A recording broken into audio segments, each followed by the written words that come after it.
함께 나누며 은혜 받으실 말씀은 히브리서 11장 6절입니다. 하나님을 기쁘시게 하는 믿음입니다. 하나님을 기쁘시게 하는 믿음.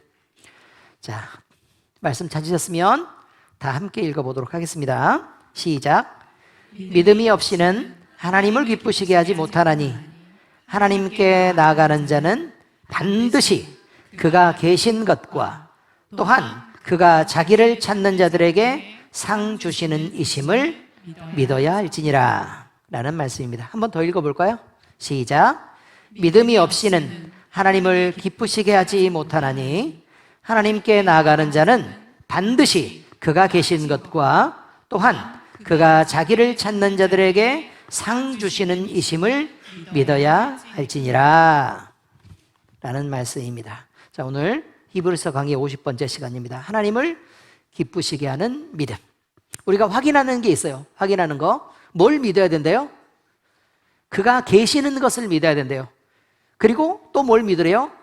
자기를 찾는 자들에게 상 주시는 이심을 믿어야 된대요. 좋은 것을 베푸시는 좋으신 하나님의 존재와 그리고 우리에게 늘 좋은 것을 베푸시는 그 하나님을 믿어야 한다라고 말씀하고 있습니다.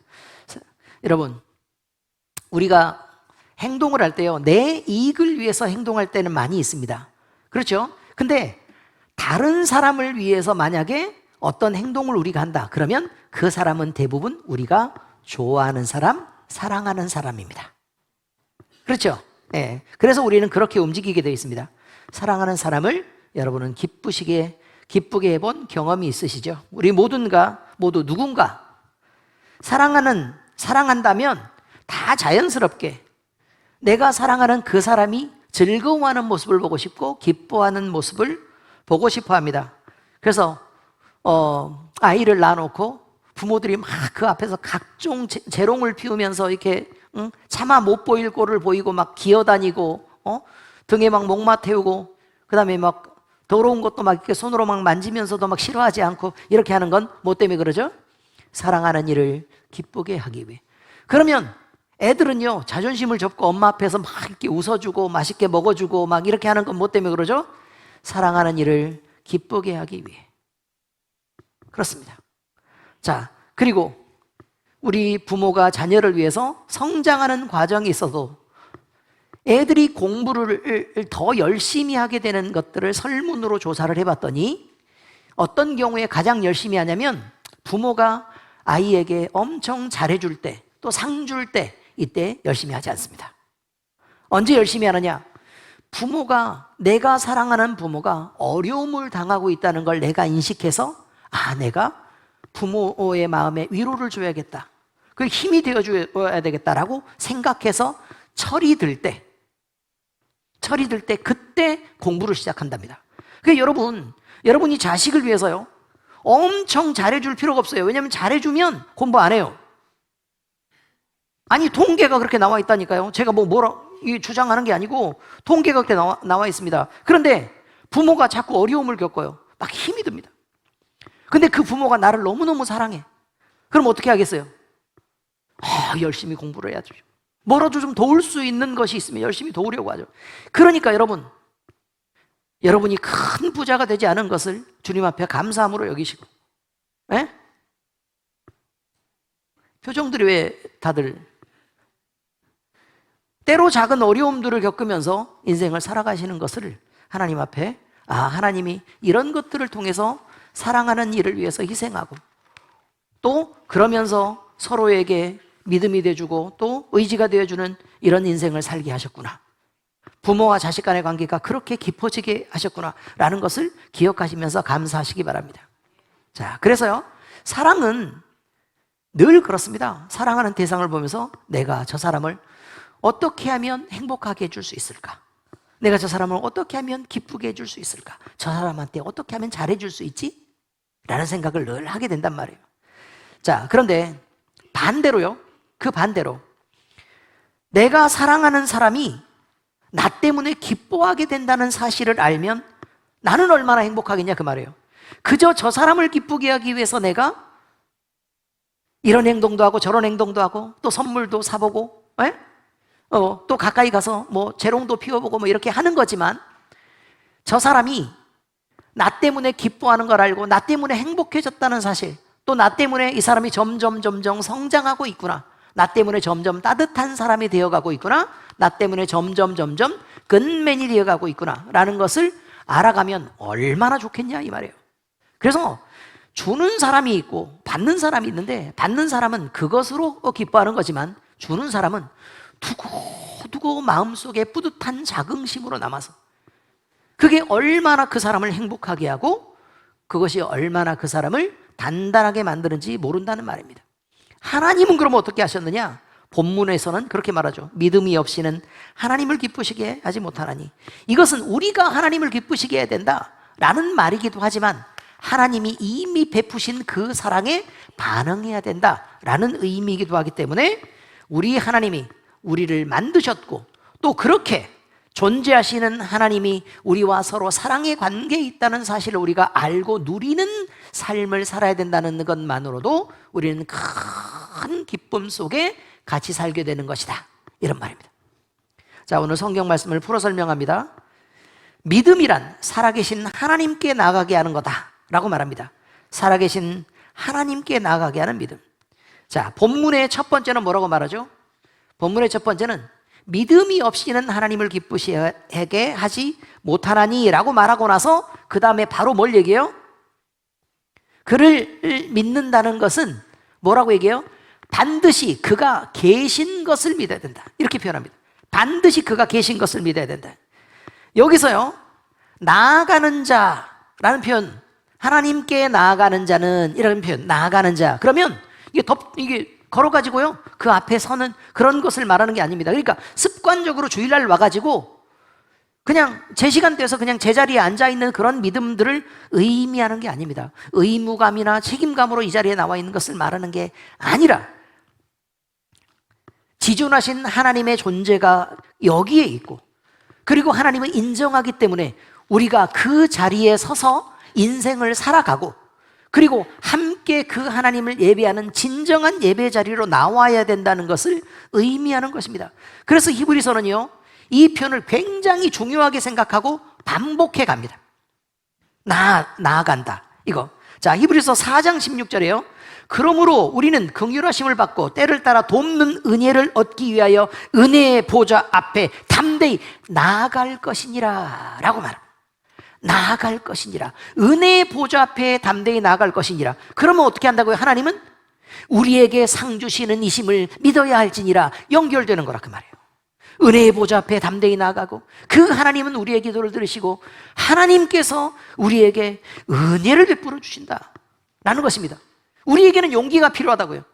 하나님이 살아계시는 것을 인정하는 것도 용기가 필요하고, 또 그냥 인생을 살아가지 않고 하나님이 계시는 것을 인정하는 삶을 살아가는 것도 용기가 필요하다 그 말입니다. 세상 어리석은 사람은 어떤 선택을 하느냐? 삶이 어려워지잖아요? 하나님으로부터 멀어집니다. 그래서 자기 힘으로 뭔가를 해보려고 교회도 못 나오고 밖에서 이런 괴로움 저런 괴로움을 다 당하면서 살아갑니다. 얼마나 멍청하냐 그 말이에요. 어려움이 있을 때 은혜의 보좌 앞에 담대히 나아가고 하나님을 붙잡아서 더 붙잡고 매달리면 하나님이 우리에게 좋은 것을 베풀어 주시는데, 그것을 해결을 못하고 밖으로 도는 사람은 얼마나 멍청하기 이를 데 없냐, 이렇게 지금 성경은 얘기하고 있습니다. 제가 하는 얘기가 아닙니다, 여러분. 또 있습니다. 히브리서 10장 22절에 참 마음과 온전한 믿음으로 하나님 앞에 나아가라 이런 말합니다. 우리가 마음의 뿌림을 받아 악한 양심으로부터 벗어나고 몸은 맑은 물로 씻음을 받았으니 참 마음과 온전한 믿음으로 하나님께 나아가자, 이런 표현을 씁니다. 이게 무슨 뜻이라고 그랬어요? 우리가 맑은 물로 씻김을 받았대요. 죄로부터 깨끗해졌대요. 그럼 이제 우리 양심은 누구를 발견할 수 있어요? 하나님을 느낄 수 있어요. 그러니까 이제 이것저것 사기치고 꾸미고 막 이렇게 막 가증스럽게 포장해서 하나님 앞에 나아가지 말고 내 모습 이대로 사랑하시네, 주님 앞에 이 모습 이대로 나와도 우리 주님은 이대로 받아주시는데 뭐 때문에 이렇게 포장해서 더 나은 것처럼 더 괜찮은 것처럼 그렇게 포장하고 계시냐 이 말입니다. 히브리서가 말하는 믿음이란 단순한 신뢰를 말하는 것도 아니고 종교적인 지식이 더 높다고 얘기하는 것도 아닙니다. 그렇다고 직분이 높은 자리를 차지하고 있다는 것도 아닙니다, 여러분. 믿음은 아주 개인적인 것으로 하나님과 나 사이에 있는 깊은 신뢰를 얘기합니다. 실제로 살아계신 하나님 앞으로 인정하면서 각 개인이 그렇게 나아가는 삶을 살아가느냐, 예배자의 삶을 살고 또 그 예배자의 삶을 사는 그 사람이 함께 공교회에 나와가지고 그 예배를 성공하는 예배로 만들어 드리느냐라는 것이 바로 믿음이라는 것입니다. 그래서 여기에 나아간다는 말을 쓸 때 프로서스 코메논이라는 말을 쓰죠. 헬라어로 이렇게 씁니다. 프로세스 코메논. 자, 이것은요 현재 분사형입니다. 논이라고 얘기할 때 호에토 투스테토 토테토 톤텐토 호이아이타 톤톤톤 테이스타이스 토이스 투스타스타. 이게 시제예요, 시제. 24개의 시제가 있습니다. 그 시제 중에 에논이라고 얘기하는 이거는 현재 분사형입니다. 현재 분사형은 나아간다라는 말이요. 이 말을 왜 제가 이 분사형이라는 말을 강조하기 위해서 잘 읽지도 못하는 프로세스 코메논이라는 말을 써놨느냐? 자, 이거예요. 나아간다. 지금 나아간다는 뜻이 아닙니다, 여러분. 현재 분사형을 쓴다는 건 지금 나아가고 있다는 말을 하는 게 아니라 현재 분사형이란 계속 돼 왔던 일을 지금도 하고 있다는 뜻입니다. 현재 분사형. 아시겠습니까? 뭐라고요? 계속 되어 왔던 일을 지금도 하고 있다. 그러니까 주님 앞에 나아간다는 말은 예배자의 삶을 계속 살아가고 주님 앞에 늘 나왔던 사람들이 지금도 그렇게 살고 있다. 그렇게 나아가고 있다라는 표현인 것을 말하기 위해 이런 어려운 단어를 썼습니다. 자, 이것이 바로 중요한 것입니다. 믿음은 하나님을 멀리 두었다가 예배 시간만 잠깐 나와가지고 하나님 앞으로 나오는 것을 믿음이라고 얘기하지 않습니다. 믿음은 복음을 만난 사람들이 삶의 모든 자리에서 하나님을 인정하고 하나님 가까이에서 살아가다가 그리고 공교회 예배 자리에 나와서 함께 예배할 수 있는 이런 것을 바로 믿음이라고 얘기한다는 것입니다.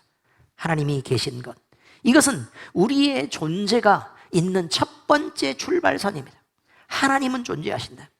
자, 그런데 믿는다 이 표현이요. 자, 잘 들어보세요. 야고보서 2장 19절을 보면 믿는다는 표현에 허물을 지적합니다. 내가 하나님은 한 분이신 줄 믿느냐? 잘하는도다. 귀신들도 믿고 떠느니라. 야, 귀신들이 하나님 믿어요, 안 믿어요? 아니, 믿고 떠느니라. 그러면 믿고 그 다음에 떤다 이 말이에요. 무서워서. 그럼 귀신들도 하나님 믿어요, 안 믿어요? 믿어요. 하나님이 계신 거 믿어요, 안 믿어요? 믿어요. 귀신들도 하나님 계시는 거 다 알아요. 그리고 그를 인정하죠. 그런데 문제는 뭐냐면 귀신들은 하나님을 알고 인정하지만 그를 거역하는 삶을 사는 거고. 그럼 믿음이다, 아니다? 그렇죠. 믿음이 아니다 이거예요. 거역하는 삶을 사는 것은 사탄의 길을 따라 사는 것이다 이렇게 말해요. 참 믿음은 뭐다?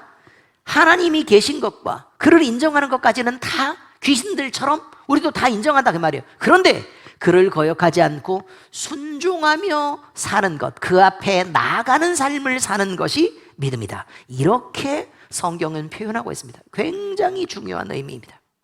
칼빈은 이렇게 말합니다. 믿음이란 하나님의 자비를 확신하며 그 품 안으로 파고 들어가는 것, 이렇게 표현합니다. 뭐라고 얘기한다고요? 하나님의 자비를 확신하며, 그러니까 하나님이 나를 따뜻하게 안아주시고 막 사랑하시겠지, 그걸 알기 때문에 어떻게 한다고요? 그 품 안으로 막 이렇게 파고 들어가는 것을 칼빈은 그것을 믿음이다 라고 얘기했습니다. 다시 말해서 믿음은 하나님의 존재에 대한 단순한 정보의 인정이 아니라 그것에 더해서 하나님의 사랑하시는 것에 대한 인격적인 교감을 갖고 그를 신뢰하면서 그의 품으로 파고드는 것을 믿음이라고 말한다 이것입니다. 하나님을 기쁘시게 하는 사람, 이 사람은 사람이 완벽해서 그런 게 아닙니다. 여러분, 여러분의 자녀가 완벽해서 여러분 사랑하십니까? 아니면 여러분의 남편과 아내가 또는 가족들이 완벽해서 사랑하십니까? 그렇지 않습니다. 가족 사이에서는 가족이라는 특별한 관계가 존재하고, 그리고 그 관계가 서로를 이해하고 용납하고 납득하고 편들게 하고, 그래서 더 깊은 사랑과 신뢰의 관계를 가질 수 있게 되는 것입니다. 우리 하나님 앞에 우리는 온통 모자라고 모질이란 말이에요. 온통 부족하고 허물투성이고 잘못한 것 뿐이지만 어쩌다 하나 잘하는 것을 하나님은 그걸 붙잡고 늘 칭찬해 주시고, 또 우리가 혹시나 본심이 아닌데 실력이 부족해서 조금 못하면 그래 괜찮다 아가라고 격려해 주시면서 우리의 편을 들어주시는 하나님이시기 때문에 우리는 그런 믿음을 가지고 주님께 의지하며 기대는 삶을 살아갈 수 있다는 것입니다. 하나님께 파고드는 자가 복이 있습니다. 하나님께 파고드는 자가 믿음이 있습니다. 두 번째, 보이지 않는 하나님을 신뢰하게 하는 믿음. 믿음은 하나님이 보이지 않아도 우리 하나님을 신뢰하게 합니다. 자, 믿음의 두 번째 특징은 이것입니다. 또한 그가 자기를 찾는 자들에게 상 주시는 이심을 믿어야 할지니라, 이런 표현을 씁니다. 그가 자기를 찾는 자들에게 상 주시는 이다.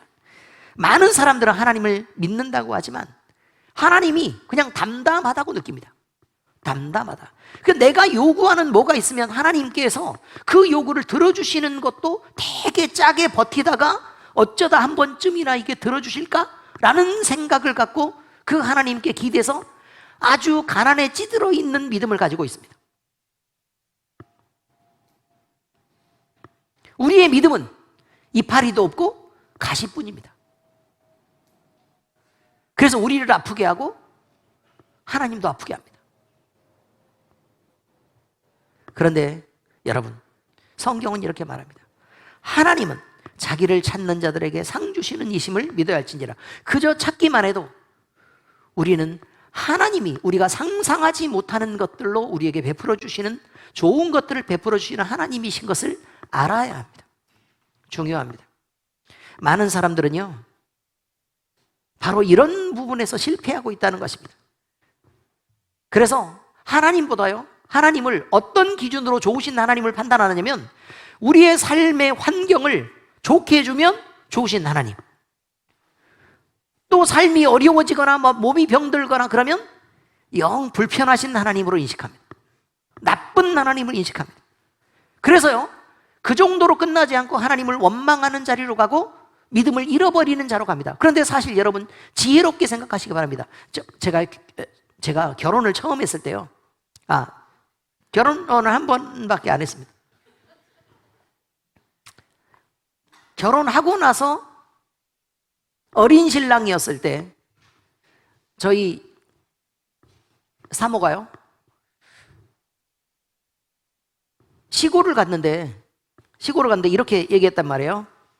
아가 강 차두에서 포 좀 내오니라, 이렇게 얘기했단 말이에요.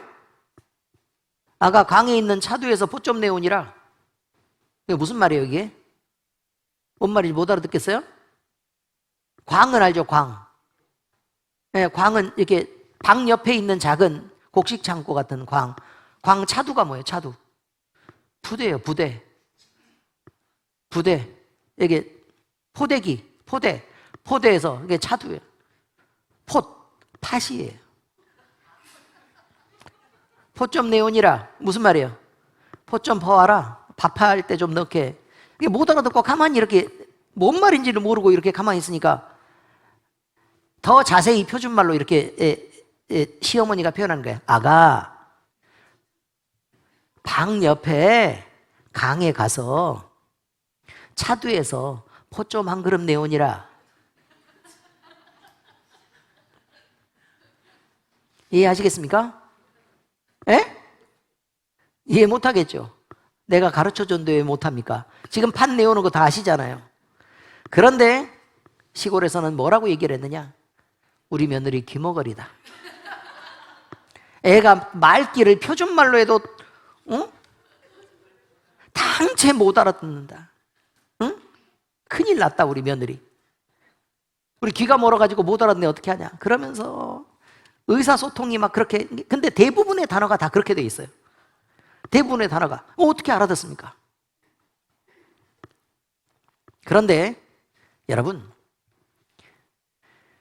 여러 가지로 스트레스를 잔뜩 받고 서울로 우리가 같이 올라오는 길에, 서울로 올라오는 길에 저희 집사람이 저를 엄청 갈구면서 힘들게 했습니다. 그놈의 시댁은 내가 다시는 가나 봐라. 시금치도 안 처먹고 내가, 응? 이러면서 잔뜩 이랬습니다. 그래서 제가 뭐라고 얘기했느냐? 여보, 이 세상에서 내가 당신 편을 들어줄 수 있는 유일한 남자다. 나랑 싸우면 어쩌잔 얘기냐? 나한테 힘든 걸 얘기해라. 그럼 내가 위로하고 타독여 줄게. 내 편을 들어줄게. 그랬더니 그 다음부터요, 태도가 달라졌습니다. 여러분, 하나님을 믿고 신뢰한다는 것이요, 하나님을 믿고 신뢰하는 게 하나님 앞에 우리가 어려워지면, 어렵고 힘들어지면 하나님을 원망하고 하나님하고 싸워야 됩니까? 아니면 하나님께 편을 들어달라고 도와달라고 요청해야 됩니까? 편을 들어달라고 해야 되는데 왜 힘들어지면 하나님을 미워하고 원망하고 그래서 교회로부터 멀어지는 그 미련한 선택을 하냐 이 말이에요.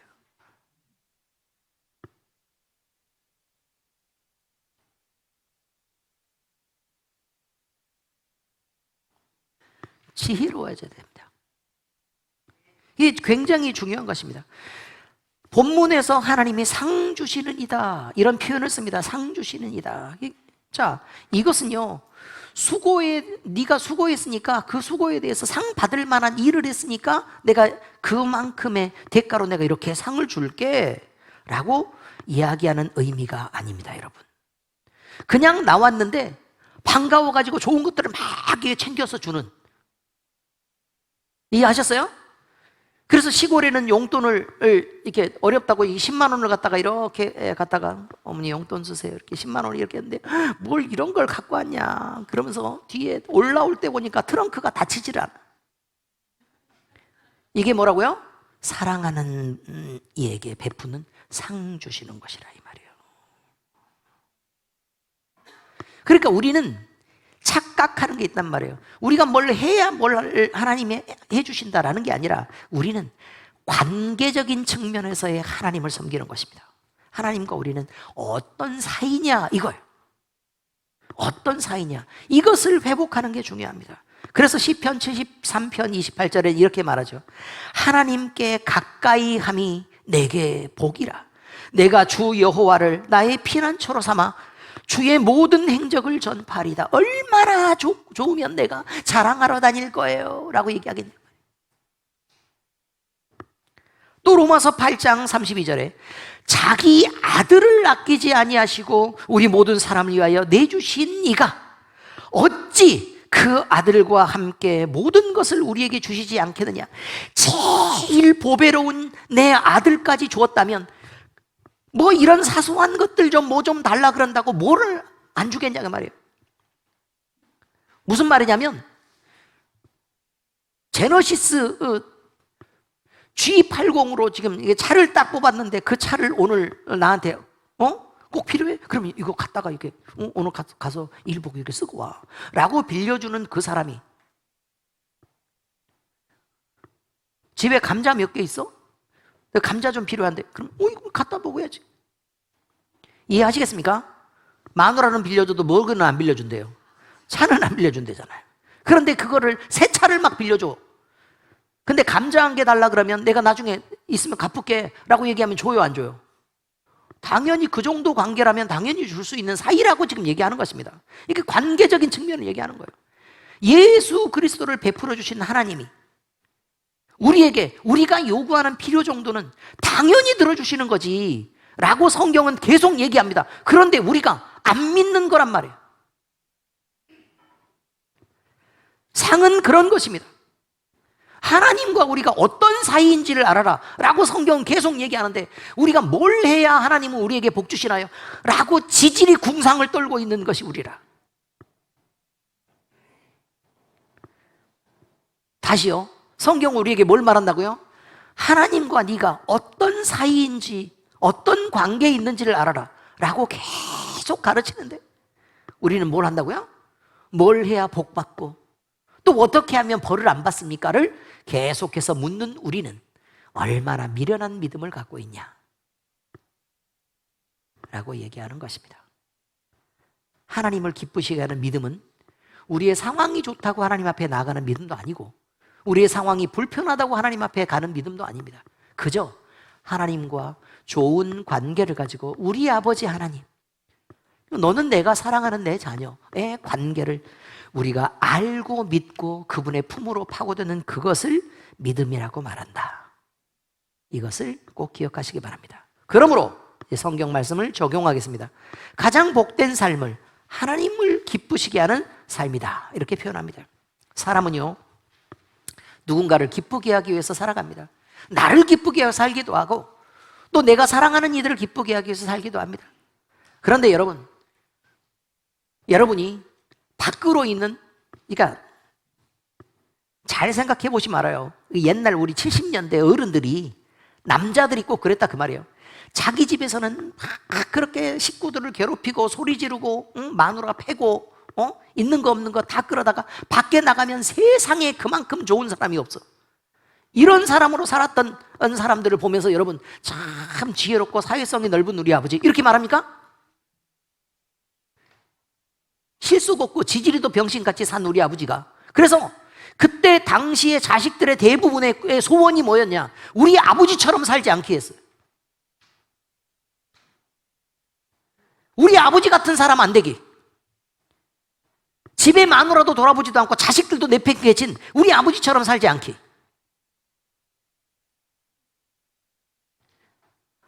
여러분이 그렇다는 얘기 아닙니다, 여러분. 그런데 여러분, 밖으로 인정받으면 뭐 하겠습니까? 밖으로 인정받으면 그거 어디다 쓰냐 그 말이에요. 내 가족들에게 잘하고 나를 사랑하시는 하나님 앞에 우리가 안으로 좋은 관계들을 만들어내서 그렇게 먼저 잘해보는 거예요. 그리고 나서 그 하나님을 기쁘시게 하기 위해 바깥쪽에 있는 사람들한테도 잘해 주어야 되긴 하는데, 문제는 우선과 차선을 착각하지 말라고 지금 얘기하는 것입니다. 그리고 심지어 밖에다가 잘하는 이유도 내 가족을 챙기기 위해서 잘해야 된다 이런 말이에요. 다시 말할까요? 내가 밖에 나가서 함부로 살아요. 그럼 우리 식구가 욕 먹어요, 안 먹어요? 하나님은 욕 먹어요. 교회는요 욕 먹어. 그래서 잘해야 된다고. 그 다음, 내가 밖에서 나가서 맨날 욕 먹고 다녀. 사람들의 손가락질을 받아. 전도 돼요, 안 돼요? 안 되죠. 네가 나가는, 적어도 나는 예수 믿어도 너 나가는 교회는 안 가 라는 것입니다. 그렇게 돼야 되겠습니까? 아니죠. 잘하셔야 됩니다. 그런데 이것은 밖으로 잘하기 위해서가 아니라 안으로 잘하려고 밖으로도 잘해야 된다 이렇게 표현하고 있습니다. 그러면 여러분, 성경이요 우리 같은 사람이 하나님을 기쁘시게 하기 위해서 살아갈 수 있는 자격을 얻었다는 것들은 얼마나 놀라운 일인가 라고 표현하고 있습니다. 웨스트민스터 소요리 문답이 있는데 제 첫 번째 문장이 인간의 가장 중요한 목적, 인간이 존재하는 가장 중요한 목적이 무엇입니까? 라고 말합니다. 사람의 제일 되는 목적은 하나님을 영화롭게 하고 영원토록 그를 즐거워하는 것이다 이렇게 표현합니다. 사람이 존재의 목적이 바로 그것입니다. 잊지 마시기 바랍니다. 제일 되는 목적이 뭐라고요? 하나님을 영화롭게 하고 영원토록 그를 즐거워하기 위해. 그래서 사람이 존재하는 것입니다. 성도는 단순히 이 세상에서 복을 받고 그것을 누리기 위해서 사는 것이 아닙니다. 여러분, 아프면 받은 복도 누릴 수가 없습니다. 오늘 복권에 막 90억만큼 당첨됐어요. 90억만큼. 찾으러 가다가 교통사고 나서 전신마비가 왔어. 그러면 쓸 수 있어요, 없어요? 그럼 치료비에 쓰면 되지 뭐. 그럼 90억이 무슨 그게 복이냐고, 저주지. 그거 찾으러 가다가 교통사고 나면. 그래요, 안 그래요? 그러니까 여러분, 많이 가진 것이 중요한 게 아닙니다. 가져도 뭘 우리가 써볼 수 있어야 그게 가진 것이 의미가 있지. 쓸 수 없는데 그럼 뭐하러 벌어요? 벌기는. 맛있는 것도 못 먹고 좋은 옷도 못 입고. 재밌는데도 못 놀러 가고 하나님 일도 할 수 없다면 그러면 뭐하러 돈은 무엇이냐 그 말이에요. 그럼 부자 돼서 뭐하게? 자식에게 물려주게? 그럼 자식도 나 닮아서 그렇게 되게? 또 하나도 못 쓰고 지 자식을 위해서 희생하는, 온통 희생하는 그런 삶을 그렇게 살아내라 그 말이에요? 그게 그렇게 만족스럽습니까? 많이 가졌다고 행복한 거 아닙니다, 여러분. 좋게 잘 벌고 의미 있게 잘 쓰고 주신 것들 중에서 행복을 누리고, 행복은 지금의 희생을 담보로 해서 나중에 행복해지지 말고 지금 당장 행복하란 말이에요. 지금 고생하고 막 참고 막 괴로움을 당하면서까지 나중 행복을 위한 보험으로 상상하지 말라고요. 왜 그러냐면 지금 희생한다고 나중에 행복해질 것 같아요? 안 그래요, 여러분. 여러분 지금 당장 행복하셔야 됩니다. 그리고 그 행복을 지금 당장 누리고 있어야 됩니다. 그리고 그 시간들이 쌓여가야 됩니다. 그럼 평생을 행복한 거예요. 나중을 위해서 지금 행복을 온통 희생으로 채워나가는 사람은 그 모든 순간 평생 동안 희생으로만 쌓여 있습니다. 그러지 마시기 바랍니다. 성도는 하나님을 향해서 화평을 누리도록 창조된 존재입니다. 갈라디아서 1장 10절에 보니까 이제 내가 사람들에게 좋게 하랴 하나님께 좋게 하랴 사람들에게 기쁨을 구하랴 내가 지금까지 사람의 기쁨을 구하였더라면 그리스도의 종이 아니니라. 맨날 제가 하는 말이 그것입니다. 저는 교회 목사지만 여러분의 종은 아닙니다. 누구의 종이라고요? 하나님의 종, 주님의 종입니다. 그리고 제가 온전히 주님의 종으로 살아가고 있을 때 여러분에게도 이익입니다. 그래서 제가 제 자리를 잘 지키려고 합니다. 여러분을 아껴서. 또 고린도후서 5장 9절 그런즉 우리는 떠나 있으나 거하나 주를 기쁘시게 하는 자가 되기를 힘쓰노라. 이거 어디에 있어도 사나 죽으나 어떻게 한다고요? 주님을 기쁘시게 하는 자리. 또 교회에 있으나 교회 밖에 있으나 주님을 기쁘시게 하는. 사도 바울은 사람의 평가보다 하나님을 기쁘시게 하는 것을 인생의 목표로 삼았습니다. 우리 모두도 그래야 될 것입니다. 그래서 손해를 보아도 복음을 포기하지 않고 핍박 속에서 믿음을 저버리지 않았던 바울을 기억해야 합니다. 그의 삶의 기준은 사람들이 나를 어떻게 볼까? 이것이 아니라 하나님이 나를 기뻐하시는가? 그리고 내가 하나님을 향한 바른 믿음으로 하나님을 행복으로 알고 살고 있는가? 이것이 그의 믿음이었습니다. 믿음은 하나님을 향해 가게 만듭니다. 그리고 그 하나님의 향으로 파고들게 합니다. 믿음으로 하나님을 기쁘시게 하는 삶을 살아가는 사람은 결국 세상이 줄 수 없는 놀라운 평안과 만족을 누리게 된다는 것입니다. 사람은 사랑하는 일을 기쁘게 할 때 가장 행복합니다. 사랑하는 사람이 기뻐하는 것도 행복하고 또 그렇게 해줄 수 있는 나도 행복합니다. 신앙도 그렇습니다. 하나님을 사랑하는 사람은 하나님을 기쁘시게 하기를 원합니다. 그리고 하나님은 완벽함보다 부족해도 믿음으로 하나님께 나오는 사람을 기뻐하십니다. 오늘도 그래서 하나님께 나아가시는 결단을 하시기 바랍니다. 보이지 않아도 하나님을 신뢰하시기 바랍니다. 그리고 하나님과의 무엇을 잘하고 못하고 때문에 하나님으로부터 복받고 벌받는 자가 아니라 내가 사랑하는 하나님, 나를 사랑하시는 하나님, 또 나를 살피시는 하나님, 그리고 내가 파고드는 내 아버지 하나님을 늘 회복하시기를 바랍니다. 그러므로 우리가 하나님을 인정하는 자리, 상 주시는 하나님을 믿는 그 자리에서 믿음을 결단할 때 우리는 하나님의 기쁨으로 산다는 사실을 명심하시고 우리 주의 은혜 가운데 늘 평안하고 복된 삶을 사시기를 우리 예수님의 이름으로 축복합니다. 기도하겠습니다.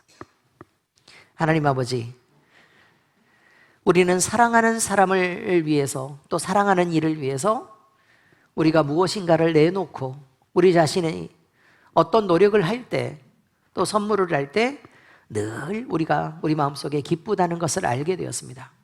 뿐만 아니라 내가 사랑하는 그이가